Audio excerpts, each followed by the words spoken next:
So what is that one thing? What is that one metric in the real estate stats that could answer the question that comes to me often, which is when is the best time to buy or sell, or when should I consider buying and selling a home? So I'm going to pause you there for a sec. We're going to check out some stats for Bradford, and I'm going to circle back to that question.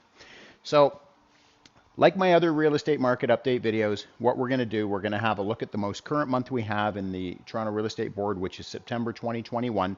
We'll compare that with what happened a year ago in Bradford in September 2020, and then we'll have a look at what happened in September 2021 as well. So if we check out the numbers, the N stands for new listings coming to market, the S is sales that happen through the month, and the A is active listings. Active listings essentially are what didn't sell and carry over into the next month. So new listings in September 2020 in Bradford is 140, and that is across all home types. So it's inclusive of condos, semis, towns, links, detached, absolutely everything. The number of sales through the month was 89, and the carryover listings that carried over into October 2020 were 97.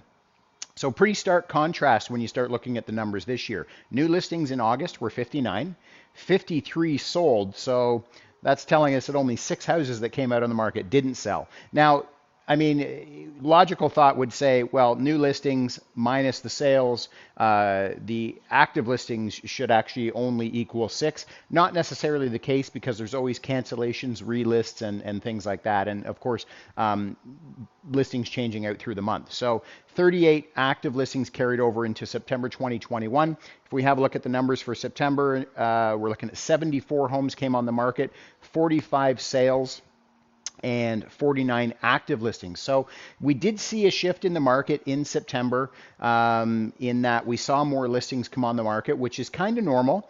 The number of sales has stayed fairly consistent. I mean, it is down a little bit, which again, I wouldn't necessarily suggest that there's anything abnormal about that. Typically, in September, it can take a week to 2 weeks to kind of get the market moving after kids get back to school. And certainly this year, notwithstanding, many people were just kind of getting back to the office. And in terms of the carryover listings, so what we're seeing is the overall buying trend has stayed fairly close, right? But what we're seeing is the active listings actually grew a bit, and so the active listings are actually borrowing from these new listings. If we look at the money, so $864,000 was the average sale price across all home types a year ago. $1,113,000, sorry, I ran out of room here, was the average sale price across all home types in Bradford in August. And in September, $1,127,000 was the average sale price across all home types in Bradford. The SNLR, which is the sales to new listings ratio, also known as the absorption rate. It tells us that out of the houses that are coming on the market, so out of these, the new listings, what is the percentage of them that are actually selling? So if we look at a year ago in September 2020, 63.6% of the houses that came on the market sold, again, inclusive of all home types. 89.8% in August 2021. And currently trending at 60.8%. So where we're seeing this reduction in the absorption rate is due to a big part because there's more new inventory coming on the market. And so if the buying trend doesn't change, so it stays the same or similar, which it did in this case, the new listings is going to reduce the absorption rate because there's going to be more inventory left hanging around. The MOI stands for months of inventory remaining, tells us that if no other homes came on the market after today at the current rate of buying or the current rate of consumption, how long would it take to completely deplete the inventory? So a year ago, 1.1, 0.7 months of inventory in August, currently trending at 1.1. So again, not shocking, more new listings coming on the market, sales a little bit down, but the carryover listings actually bumped up a bit. So again, we're seeing a reduction in the absorption rate and we're seeing a rise in the months of inventory. So buyers, this is something to pay attention to. Sale price to list price ratio, 100% of ask in September 2020, 103 in August, and currently trending at 104.3. Days on market to get a home sold, 12 a year ago, 16 in August, and 9 in September. So I've explained this in other videos. And what we typically see, so what we're seeing here, 16 days on market, so it was fairly chunky.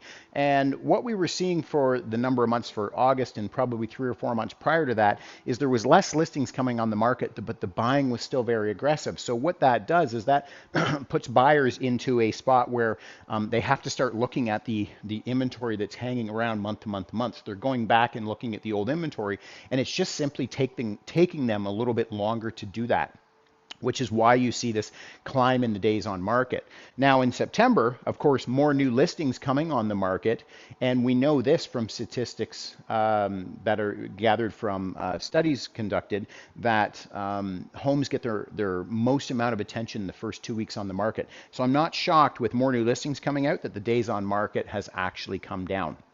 So to answer your question, what is the one best metric as a buyer or seller that you can use to gauge when is the best time to buy? And again, I know I've said this in other videos, and I've said it recently in other videos. It always was in the past that spring was the best time to sell. And when was the second best time to sell? The second best time to sell was in the fall. Well, we're seeing a bit of a different trend this year. The numbers are, and in recent years, the numbers are staying fairly tight. So as a buyer or seller, what I would look at is this.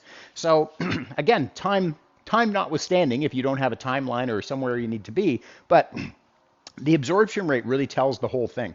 So when you're dealing, if you want to talk about what absorption rates are, anything between 0 and 50% would be considered a buyer's market. Between 50 and 60 would be considered a balanced market in which there's enough supply to meet the demand. And when you start getting over 60%, you are into a seller's market.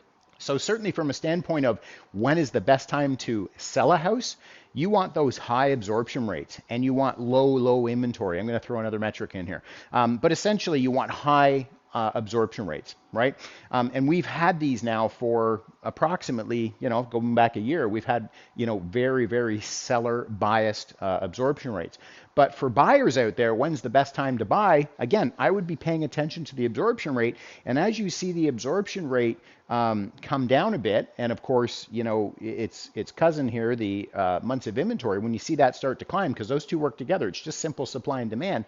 And then so for a buyer, this is going to tell me that there's more inventory coming out or the market is potentially slowing. And so in this case, it's not the market slowing, because we know this because the sales, again, there's not a big number there as compared to the year before, but we can certainly see that there was less buying, but more inventory came out by a fair chunk. And so again, that's causing inventory to come up, which is bringing down with buying staying the same, it's bringing down the absorption rate. So certainly that is something that I would look at as a buyer or seller as the one gauge that you can use to for yourself decide whether you want to buy or sell in the current market. I hope you found this information helpful. Any questions at all, don't hesitate to reach out. See you next month.